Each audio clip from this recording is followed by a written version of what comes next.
Chapter 4 The Light of Wisdom, Eternal Truths. Krishna spoke with a gentle grace, a glowing calm upon his face. I've taught this truth in times before, to shining kings and sages saw. But how? Asked Arjuna, still unsure. You're here right now, of age so pure. How could you teach in ages past, when I was born, not long gone past? Krishna smiled and said with care, our souls are old, beyond compare. Though I take form from time to time, my spirit's endless and divine.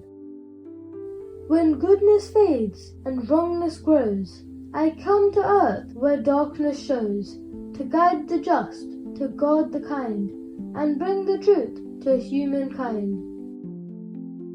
Those who know me pure and true find peace in all they say and do. No hate, no fear, no angry flame, they see the world as just the same. Let knowledge light the path ahead, not fear nor doubt, nor what others said.